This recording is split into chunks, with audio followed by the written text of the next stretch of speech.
नमस्कार, आप देख रहे हैं यू न्यूज़ यूपी और मैं हूं राहुल सिंह। यूपी गुनाह में गुनाह की एक और सच्ची सनसनीखेज खबर लेकर मैं आपके सामने हाजिर हूं। हमारी ये आज की खबर जो है आपको झकझोर कर रख देगी। इस खबर को आप सुनेंगे तो आपकी आंखों में आंसू भी आ जाएंगे, क्योंकि ये खबर एक माँ के त्याग और बलिदान की है और फिर उसके इस त्याग और बलिदान का उसे क्या सिला मिलता है, ये खबर आपको दिखाएगी। एक माँ जिसके 10 साल पहले जिसके पति ने उसे छोड़ दिया। दो छोटे छोटे बच्चे थे, दोनों जुड़वा थे, एक लड़की एक लड़का। माँ कड़ी मेहनत करके किसी तरह से दोनों बच्चों को इस काबिल बनाती है कि दोनों बच्चे बड़े होकर इंजीनियर बनते हैं, अच्छा खासा कमाते हैं। खुशियों ने घर में दस्तक देना शुरू ही किया था। इससे पहले सब कुछ और बेहतर हो पाता, तब से अचानक ही जो बेटा था उसकी जिंदगी में एक लड़की की एंट्री होती। लड़की दूसरे समुदाय की थी या कहें दूसरे धर्म की थी। लड़का उसके इश्क में इस कदर दीवाना हो गया कि माँ के त्याग, माँ के परिश्रम, माँ की मेहनत को भूल गया। अब उसे बस याद था तो अपना इश्क, अपनी मोहब्बत, अपनी खुशियाँ। वो उससे शादी करने के लिए इस कदर बेकरार था कि अपनी माँ और अपनी बहन से भी झगड़ा कर दे रहा था। माँ और बहन को मनाने की कोशिश कर रहा था कि हमको इसके साथ शादी करनी है। माँ बहन दूसरे समुदाय की लड़की से शादी करने के लिए तैयार नहीं थे, लेकिन जब कहें जो भाई था वो माँ बहन को मनाने में नाकामयाब हो गया, तो उसने जो कदम उठाया उसने तो माँ को कहें अफसोस करने पर मजबूर कर दिया कि क्यों उसने इस बच्चे को पाल पोस कर इतना बड़ा किया। बेटे ने अपनी जुड़वा बहन को घर के अंदर होली के दूसरे दिन, जब इन सबको अपने काम पर ऑफिस जाने के लिए गुड़गांव निकलना था, तब बेटे ने अपनी जुड़वा बहन को 40 बार चाकू से घोंप कर मौत के घाट उतार दिया। वहीं इसके बाद वो अपनी माँ को, जिस ऑफिस में माँ काम करती थी, वहां से लेकर आता है। उसका मकसद माँ को भी मौत के घाट उतारना था। माँ को कमरे के अंदर लेके जाता है, कहता है कि पहले ऑफिस जब पहुंचता है तो माँ से कहता है कि दरअसल आज हम लोगों को निकलना है, इसलिए जल्दी चलो तुम, और फिर तुम काम करते रहना। माँ को बहाने से घर लाता है। जैसे ही माँ घर के अंदर घुसती है, बाहर पीछे से ये कुंडी बंद कर देता है। माँ कमरे में जाती है, बेटी की लाश देखती है तो चीख पड़ती है, और इसके बाद बेटा माँ के ऊपर भी टूट पड़ता है। माँ की चीख सुनकर जो है आस पड़ोस के लोग जो हैं वो घर पहुंच जाते हैं, तो लोगों को आता देख जो है बेटा माँ को घायल हालत में छोड़कर वहां से कार लेकर फरार हो जाता है। जैसे ही पड़ोस के लोग घर के अंदर पहुंचते हैं, वो देखते हैं कि बेटी एकदम सुध-पुध खून से लथपथ पड़ी है, वहीं माँ भी घायल पड़ी है। तुरंत पड़ोसी जो हैं अपना धर्म निभाते हैं और पुलिस को फोन करते हैं। पुलिस मौके पर पहुंचती है और दोनों माँ बेटी को लेकर अस्पताल पहुंचती है, जहां पर बेटी की हालत तो पहले से ही ये मर चुकी थी। अस्पताल में डॉक्टर जांच करते हैं और बेटी को मृत घोषित कर देते हैं, जबकि माँ का इलाज चल रहा है। इस दौरान आस पड़ोस के लोग, जब माँ ठीक हो जाती है, आस पड़ोस की महिलाएं जो हैं उससे मिलने पहुंचती हैं, तो माँ की आंखों से आंसू रुक नहीं। शायद वो कुछ कह भी नहीं रही थी, लेकिन उसे पछतावा हो रहा होगा कि बताओ, ये हमारी मेहनत का सिला है। पति ने साथ छोड़ दिया, अकेले दम पर बेटा और बेटी को बड़ा किया, काबिल बनाया, अच्छे स्कूल में पढ़ाया लिखाया, दोनों को इंजीनियर बनाया, और मेरा बेटा इस कदर नालायक निकल गया कि मेरे ही खून का प्यासा बन गया, मेरी ही बेटी को मार डाला। अब बताओ क्या किया जाए। सब कुछ यहां बढ़िया था, अच्छा परिवार, अच्छा घर, माँ अच्छा था, कमा रही थी, दोनों बच्चों को बढ़िया स्कूल में पढ़ाया था। दोनों बच्चे, जो बिटिया और भाई, दोनों गुरुग्राम में जो है इंजीनियर थे। जो लड़का जिसने इस पूरी घटना को अंजाम दिया, जानते वो गूगल में काम करता था। 3 महीने पहले उसने जॉब छोड़ी और अब कुछ यूट्यूब पे काम कर रहा था। सब समझदार, एक से एक बढ़िया आदमी, ब्रिलियंट, कमाई में कोई कमी नहीं, पैसे भी खूब। लेकिन इसके बावजूद कहते हैं ना, जब खुशियां आपके किस्मत में नहीं लिखी हैं तो इस तरह से होता है। अचानक से बेटा के दिमाग में क्या आया, क्या उसने सोचा समझा कि उसने पहले बहन को मारा और फिर मां को मौत के घाट उतारने को। बहरहाल पुलिस अब आरोपी बेटे की तलाश में जुटी है। पुलिस कहना है कि जब बेटा पकड़ में आएगा तभी पूरा मामला खुलेगा कि आखिर उसने इस पूरी वारदात को अंजाम दिया तो दिया क्यों उसने अपनी माँ, जिसने उसके लिए सब कुछ किया, उसको मारने की कोशिश की।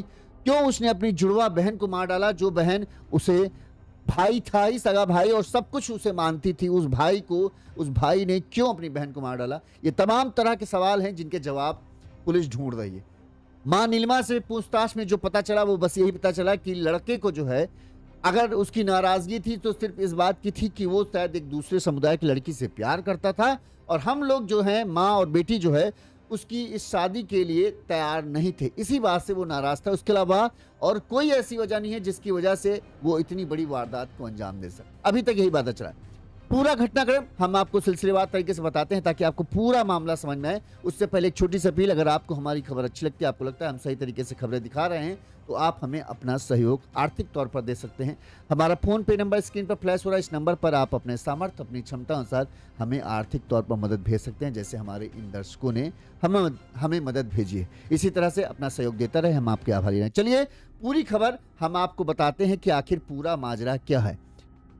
कैसे एक माँ को, जो 10 साल पहले दुखों के सागर से निकलकर अपने बेटे और बेटी को इस काबिल बनाती है कि वो दुनिया में, समाज में अपना एक नाम बनाए। गुरुग्राम में एक बढ़िया जॉब, दोनों इंजीनियर बच्चे थे, और फिर पता नहीं अचानक से क्या हुआ। ये पूरी घटना जो है यूपी के मुरादाबाद जिले की है। मुरादाबाद में 25 साल के इंजीनियर ने दिन दहाड़े अपनी सगी इंजीनियर बहन की हत्या कर दी। वारदात के बाद वो जॉब पर गई मां को ऑफिस से घर लेकर आता है, और घर के अंदर जब मां घुसती है तो बेटी की लाश, खून से लथपथ लाश को देखती है तो चीखने लगती है। इस पर बेटे हार्दिक ने मां पर भी चाकू से हमला किया। आवाज सुनकर जो है पड़ोसी महिलाएं वहां पहुंच गई, तो महिलाओं को देखकर जो है आरोपी कार लेकर भाग गया। महिलाएं घर के अंदर गई तो मां बेटी खून से लथपथ जमीन पर पड़ी थी। उन्होंने तुरंत इस बात की सूचना पुलिस को दी, जहां पुलिस मौके पर पहुंचती है। पुलिस दोनों घायलों को अस्पताल ले जाती है, जहां पर डॉक्टरों ने जांच के बाद 25 साल की हिमशिखा को मृत घोषित कर दिया। वहीं मां नीलिमा अस्पताल में भर्ती है और फूट फूट कर रो रही है। बताया जा रहा है कि दोनों भाई बहन, भाई हार्दिक और बहन हिमशिखा, गुरुग्राम में एक ही मकान में रहते थे, और 3 मार्च को दोनों साथ में होली का त्योहार मनाने के लिए घर आए थे। शुक्रवार को जब ये जाने की तैयारी कर रहे थे, इस दौरान भाई हार्दिक ने अपनी बहन की हत्या की, फिर मां को भी मारने की कोशिश की। बताया जा रहा है हार्दिक जो बहन थी, वो हिमशिखा जो है गुरुग्राम में एक प्राइवेट कंपनी में असिस्टेंट मैनेजर थी, जबकि हार्दिक जो है 25 साल का हार्दिक, वो गूगल में काम करता था, लेकिन 3 महीने पहले उसने अपनी नौकरी छोड़ दी और हाल फिलहाल में वो यूट्यूब में काम कर रहा था। जिस दिन ये पूरी घटना हुई वो शुक्रवार का दिन था। आपको बता दें, पूरा खबर अब पूरा समझ आते हैं ताकि आपको पूरा मामला समझ में आ जाए। हाँ,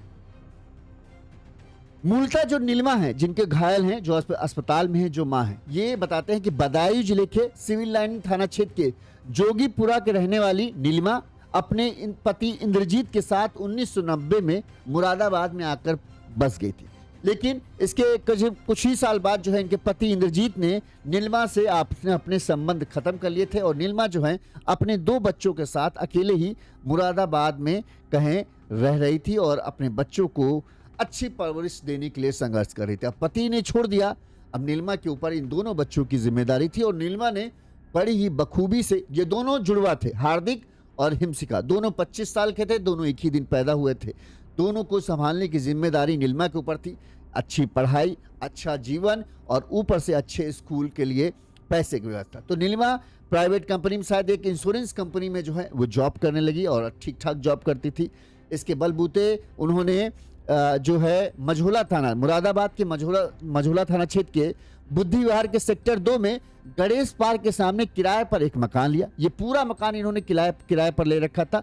जो इसके मकान मालिक थे वो दूसरी जगह रहते थे। जुड़वा दोनों जोड़े बच्चों का बढ़िया से अच्छे से पढ़ाई लिखाई कराई, जिससे दोनों बेटे काबिल बने। बेटा हार्दिक और बेटी हिमशिखा ये हरियाणा के गुरुग्राम में अभी हाल फिलहाल नौकरी कर रहे थे। बताते हैं कि हार्दिक गूगल में काम कर रहा था, लेकिन 3 महीने पहले उसने गूगल से नौकरी छोड़कर फिर अपना यूट्यूब पर कुछ काम कर रहा था। वहीं जो बहन थी हिमशिखा, उसने बीबीए करने के बाद एक आईटी कंपनी में असिस्टेंट मैनेजर के तौर पर वो भी गुरुग्राम में काम कर रही थी, और अभी वो एमबीए की पढ़ाई भी कर रही थी। यानी एक तरीके से कहें, तीनों लोग, माँ भी अच्छा खासा कमा रही थी, मुरादाबाद में थी, बेटा हार्दिक ये गूगल में काम कर रहा था, 3 महीने पहले इसने जॉब छोड़ी, लेकिन तब तक इतना कमा चुका था कि इसको दिक्कत नहीं थी पैसे की। वहीं बेटी हिमशिखा भी एक आईटी कंपनी में असिस्टेंट मैनेजर थी, ठीक-ठाक कमा रही थी, एमबीए की पढ़ाई कर रही थी ताकि और अच्छा भविष्य बनाए।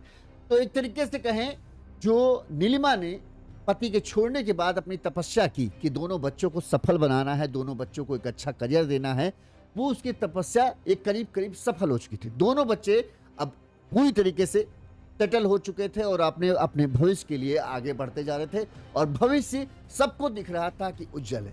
आस पड़ोस के लोग तारीफ करते थे नीलिमा की कि देखो कितनी अच्छी शिक्षा दी है, कि दोनों बच्चे कितने काबिल बन गए और दोनों बच्चों अब माँ का जो है हाथ बटा रहे, अब किसी तरह की कोई समस्या नहीं।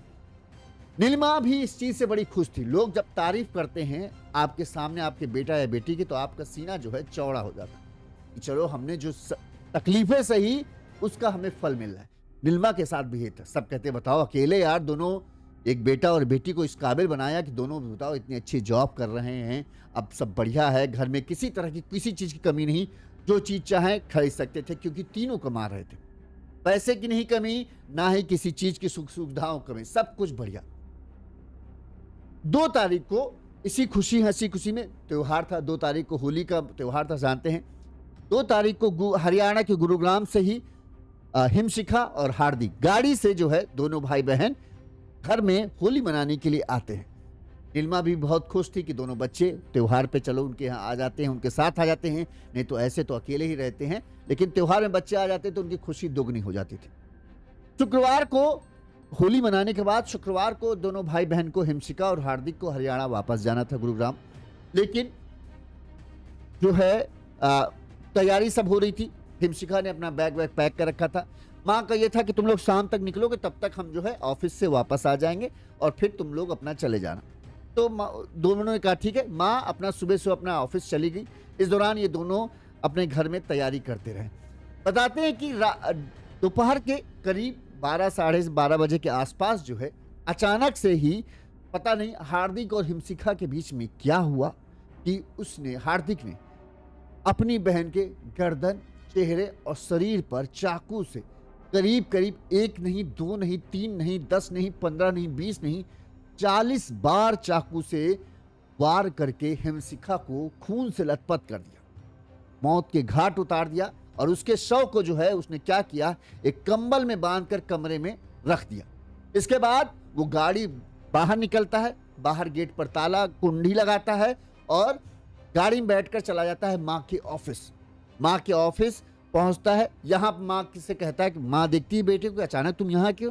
तो बोलता है कि हम लोग शाम को निकलने वाले थे, लेकिन अब प्रोग्राम थोड़ा कैंसिल हो गया, अब हम लोग दोपहर में निकल जाएंगे ताकि रात तक घर गांव मतलब वहाँ पहुँच जाएं अपने फ्लैट पे, और फिर अगले दिन ऑफिस ज्वाइन करना रहेगा दीदी को, इसलिए हम लोग आ गए और आप अभी छुट्टी ले लो और घर चलो।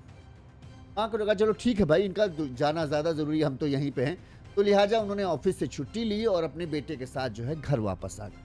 कहते हैं जैसे ही घर के अंदर घर आई तो उन्होंने देखा बाहर से कुंडी बंद है। माँ को शक तो हुआ कि ये क्या मतलब है, बेटी अंदर है, बाहर से कुंडी क्यों बंद है, लेकिन फिर भी उन्होंने नहीं ध्यान दिया। इसके बाद माँ अंदर घुसती हैं। जैसे ही अंदर घुसती हैं तो पीछे से जो हार्दिक है वो कुंडी लगा लेता है, यानी दरवाजा फिर से अंदर से बंद कर लेता है। जैसे ही माँ अंदर घर के पहुँचती हैं वो देखती हैं किचन से लेकर 2 जो कमरे हैं उन दोनों कमरों में खून ही खून फर्श पे पड़ा है। उन्हें समझ नहीं आता ये क्या हुआ। वो पूछती हैं हार्दिक से ये क्या है।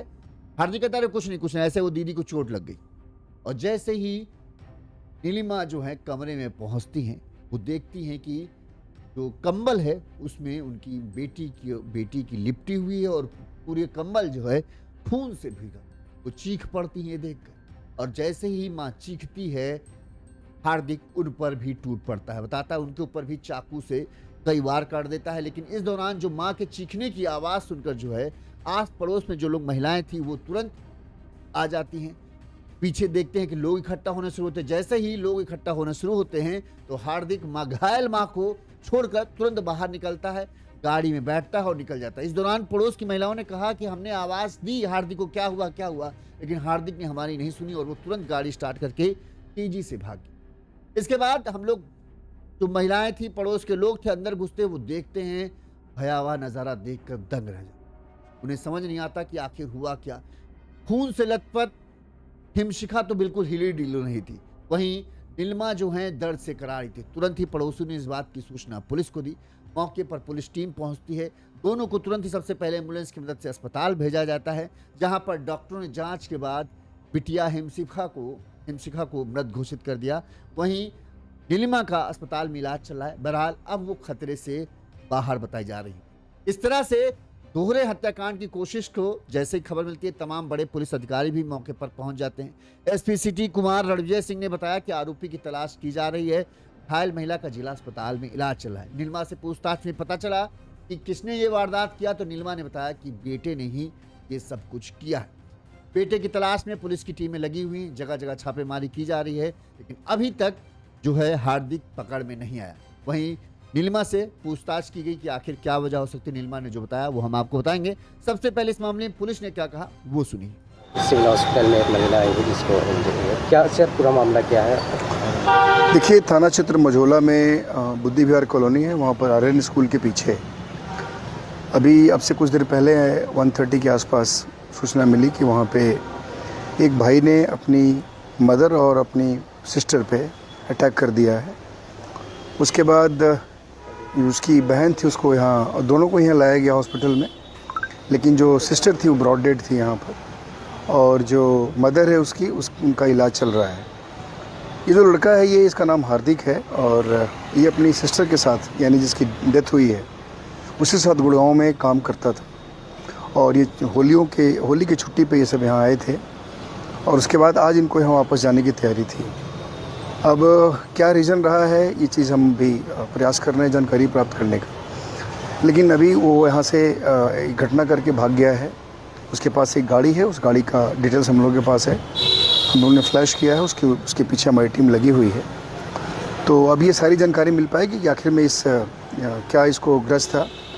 जो घायल उसकी मदर है उससे हमने बातचीत की है, उन्होंने बताया है कि वो किसी एक फैक्ट्री में काम करती हैं, उनको वो लेने भी गया था और उनको लेकर के घर में आया, और उसके बाद उसने मदर पर अटैक किया। उन्होंने चाकू जो भी उसके पास हथियार था उसको पकड़ लिया, और उसके बाद फिर उन्होंने देखा तो उस समय उनकी डॉक्टर की वहाँ पे पड़ी हुई थी, और काफ़ी मल्टीपल इंजरीज थी उसके बॉडी पे। तब उसको यहाँ पे हॉस्पिटल लाया गया।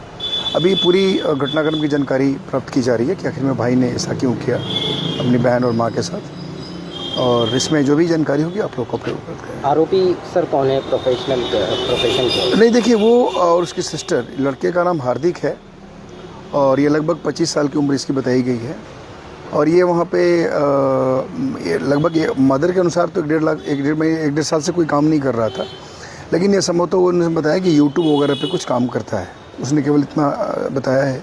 अभी गारज छानबीन की जा रही है, और जो अभी की जो कार्रवाई है वो हम लोग कर रहे हैं। अभी जो विधिक कार्रवाई उचित है वो की जा रही है। ठीक। बताया जा रहा है कि जो ये हार्दिक जो है कार लेकर जो भागा, तो कहा जा रहा है कि बहन की हत्या और मां पर जानलेवा हमला करने के बाद जो है हार्दिक जो है वो दिल्ली की ओर भागा। घटना की जानकारी मिलने के बाद मझोला थाना पुलिस ने अमरोहा पुलिस से संपर्क किया और जोया टोल चेक कराया। यहाँ पर सीसीटीवी कैमरे में जो है जो हार्दिक है उसकी गाड़ी निकलते हुए देखी गई है सीसीटीवी में, और इसके बाद गढ़मुक्तेश्वर वाले टोल पर देखा गया तो वहां से भी इसकी गाड़ी निकलती हुई देखी गई है। इसके आगे कहाँ गया अभी तक ये पता नहीं चल पाया। वहीं जो हिमशिखा की लाश थी उसकी लाश को जांच पड़ताल में देखा गया। जिस तरह से लोगों ने देखा उसके पूरे शरीर को एक तरीके से कहे चाकू से वार करके छलनी कर दिया गया था। वहीं रसोई से दोनों कमरे और घर के आंगन में खून पड़ा मिला। इससे ये साफ दिख रहा था कि हिमशिखा ने अपने आप को बचाने की बहुत कोशिश की, अपने आप को बचाने के लिए दौड़ी भागी भी है, लेकिन हार्दिक का दिल नहीं पसीचा और वो तब तक हिमशिखा का पीछा कर उसे मारता रहा जब तक कि उसकी सांसों की डोर नहीं टूट गई। जब पुलिस मौके पर पहुंची वहां पर हिमशिखा का जो है बैग था वो पैक हुआ रखा हुआ था। उसके आसपास जूते पड़े मिले। बरामदे, रसोई और कमरे और बेड पर खून पड़ा मिला। घटनास्थल के हालात को देखकर लग रहा था कि हिमशिखा ने अपनी जान बचाने के लिए संघर्ष किया। हार्दिक ने हिमशिखा की गर्दन, चेहरे, पीठ, पेट पर कम से कम 40 से ज्यादा वार किए। हैरानी की बात है कि युवती के चीखने चिल्लाने की आवाज किसी ने नहीं सुनी। बहन की हत्या करने के बाद हार्दिक अपनी मां को दफ्तर से लेने गया, घर लाकर उस पर भी हमला किया, लेकिन शोर शराबा सुनकर जो है पड़ोस के लोग इकट्ठा हो गए, वरना शायद वो अपनी मां को भी मारने में कामयाब हो जाता। हार्दिक कह रहे, अब जो अभी शुरुआती जांच में, अभी ये पक्के तौर पे हम नहीं कह रहे हैं, लेकिन शुरुआती जांच पे शायद ये पता चल रहा है, कुछ लोगों ने बताया कि हार्दिक का पुणे की एक रहने वाली कोई लड़की है जो दूसरे समुदाय की लड़की है, उस लड़की से प्रेम प्रसंग चल रहा है शायद। अब देखिए पक्के तौर पे हम नहीं कह रहे, ये तो नीलिमा ही बता पाएगी कि आखिर उनका बेटा नाराज किस वजह से थी, लेकिन कुछ लोगों का ये कहना है कि जो पुणे में एक कोई लड़की है वो दूसरे समुदाय की है या दूसरे धर्म की है, उस लड़की से हार्दिक प्यार करता था और उससे शादी करना चाहता था। नीलिमा और उसकी बेटी हिमशिखा हार्दिक की शादी के इस रिश्ते के लिए तैयार नहीं थी। इसी बात को लेकर हार्दिक अपनी माँ और बहन से बताते हैं नाराज चल रहा था। अब इसी वजह से इसने हत्या की वारदात को अंजाम दिया या फिर कोई और वजह है, अब ये कहा नहीं जा रहा है। अब ये या तो हार्दिक जब गिरफ्तार होगा वो बता सकता है। नीलिमा अभी हालत ठीक है, अभी पुलिस उससे पूछताछ कर रही है, लेकिन पुलिस ने पूरा खुलासा नहीं किया है कि नीलिमा ने क्या बताया है। फिर भी जो चीज अभी शुरुआती तौर पर यही एक दिख रही कि एक लड़की की वजह से जो है इसने इस पूरी वारदात को अंजाम दिया। वहीं इस मामले में जो पड़ोसी थी सुनीता आहलूवालिया करके एक महिला थी, उनका कहना है कि हम पंजाबी हैं और ये नीलिमा भी पंजाबी थी, तो हमारा अच्छा, क्योंकि अकेले यहाँ रहती थी तो हमारा अच्छा बॉन्ड था, मतलब हम लोग अच्छे से एक दूसरे से मिलते थे, एक दूसरे का ख्याल रखते थे। उन्होंने कहा नीलिमा यहाँ अकेले रहती थी। 2 मार्च को भाई बहन जो हिमशिखा और हार्दिक गुड़गांव से होली मनाने के लिए घर आए थे और शुक्रवार को दोनों घर से निकलने की तैयारी कर रहे थे। नीलिमा सुबह नौकरी पर गई थी, दोनों बच्चे गुड़गांव जाने की तैयारी कर रहे थे। दोपहर में मैंने देखा कि हार्दिक कार से अपनी माँ को घर लेकर आ गया। ये पड़ोसी ने देखा, जो उन्होंने बताया कि दोपहर करीब 1 बजे के आसपास उन्होंने ये देखा कि जो बेटा है वो माँ को ऑफिस से लेकर आया। इसके बाद जब घर के अंदर गए तो नीलिमा के चिल्लाने की आवाज़ आई। जब नीलिमा की चिल्लाने की आवाज़ मैंने सुनी तो मैं और पड़ोसी जो हमारे साथ थे वो उनके घर गए। तब तक हार्दिक दोबारा गाड़ी से कहीं चला गया। पड़ोसी ने कहा कि हमने पीछे से कई आवाज़ लगाई लेकिन उसने नहीं सुना।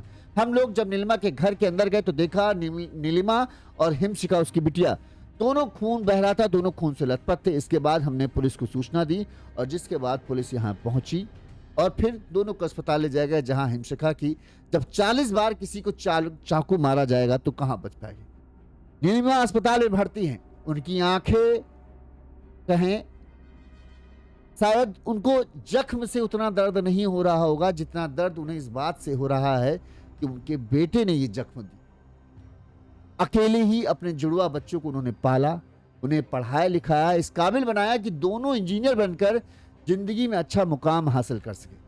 माँ को लगता था कि उसकी सारी मेहनत रंग ला चुकी है, घर में अब सिर्फ खुशियां ही खुशियां हैं, संघर्ष के दिन खत्म हो चुके हैं। लेकिन शायद किस्मत को कुछ और ही मंजूर था। कहते हैं ना, किस्मत अगर नहीं चाहेगी तो आप चाहे जितना धन कमा ले आप खुशियां नहीं पा सकते। शायद नीलिमा की जिंदगी में भी यही था कि सब कुछ अच्छा था, बेटों को पढ़ा लिखा के एक काबिल इंसान बना दिया, संघर्ष खत्म था, तीनों लोग कमाई कर रहे थे, कोई दिक्कत नहीं होनी चाहिए थी, लेकिन किस्मत ने खुशियां नहीं लिखी थी। सब कुछ अच्छा होता उससे पहले ही इतना बुरा हो गया। बेटी की जिंदगी में दूसरे समुदाय की एक लड़की की एंट्री हुई। बेटा उससे शादी करना चाहता था लेकिन माँ और बहन इस रिश्ते के लिए खिलाफ थी। यहीं से घर के अंदर शुरू हुआ तनाव, रिश्तों में दरार पड़ने लगी और फिर शुक्रवार के दिन जिस बेटे के लिए माँ सब कुछ सहती रही, वही बेटा, जिस बेटे ने माँ की उंगली पकड़कर चलना सीखा, माँ के बोलने से बोलना सीखा, दुनिया में समझ उसकी विकसित हुई, उसी बेटे ने जो है ऐसा खौफनाक कदम उठाया कि माँ की दुनिया ही उजड़ गई। बिटिया को, प्यारी दोनों जुड़वा थे, बिटिया को मार डाला, बहन को, सगी बहन को मार डाला, 40 बार चाकू से वार करके मार डाला। समझिए कितनी बेरहमी या कितनी नफरत उसके दिल में थी। या फिर एक तरीके से हार्दिक ने ये सोच रखा था कि किसी लिहाज से बहन को बचने नहीं देना, अगर ये बचेगी तो पुलिस को बयान देगी तो फिर मैं बच जाऊंगा, इसलिए इसको मारना पड़ा। माँ को भी वो मार देता अगर पड़ोस के लोग आ ना पाते। जिस तरह से जब उसने अपनी बहन को मारा तो पड़ोस के लोग नहीं आ पाए, पड़ोस के लोग नहीं सुन पाए, उसने अपनी बहन को मार डाला। इसी तरह से वो अपनी बहन माँ को भी मारना चाहता था, लेकिन माँ की चीख से जो है पड़ोसी जो हैं वो आ गए और उन्होंने, जब भीड़ इकट्ठा होने लगी तो उसे लगा कि अब लोग हमें पकड़ लेंगे, इस वजह से वो जान बचाकर वहां से भाग गया, नहीं तो वो माँ को भी। लोग हैरान है, परेशान है कि बताओ और क्या करे एक माँ अपने बेटे को अच्छी सबक सीख सब कुछ दिया, लेकिन एक बेटे को कहें अभी तक जो शुरुआती है कि एक लड़की ज़िंदगी में आती है और उसकी बुद्धि ऐसी भ्रष्ट होती है कि माँ की तकलीफ़, माँ का दुःख, माँ का संघर्ष, किस तरह से माँ ने मुसीबतों का सामना करके उसे पढ़ाया, लिखाया, एक काबिल इंसान बनाया कि कोई लड़की उसे पसंद कर सके, इस काबिल बनाया। उस माँ को वो भूल गया लड़की के प्यार के लिए। माँ बहन को भूल गया, जो बहन उसके साथ हमेशा खड़ी रहती थी। नौकरी छोड़ जब दिया इसने तो बहन अपने साथ इसे रखे हुए थी, किसी तरह की कोई तकलीफ नहीं होने दे रही थी। उस बहन को भी भूल गया, उस बहन के प्यार को भूल गया। माँ और बहन का प्यार बेकार साबित हो गया इसके इश्क के आगे। इश्क की ऐसी धुन चढ़ी, सब कुछ बर्बाद करने पर उतारू हुआ। और देखो, लोग यही बात कह रहे हैं, एक ऐसा परिवार जहां कोई कमी नहीं, एक झटके में बर्बाद हो गया। बहन की मौत हो गई, जो कमा रही थी, बढ़िया अच्छा खासा कमा रही थी, उसकी मौत हुई। माँ घायल है, जो अकेले किसी तरह से कमा कर सबको बड़ा किया। भाई जो एक अच्छी जिंदगी जी रहा था, उसकी भी जिंदगी अब कातिल की जिंदगी पर कातिल का ठप्पा लग गया। जेल की सलाखों के पीछे जिंदगी गुजरेगी। अब सोचो, कितना समृद्ध परिवार था और अब कैसा परिवार बन गया। कातिल, बेटा कातिल है।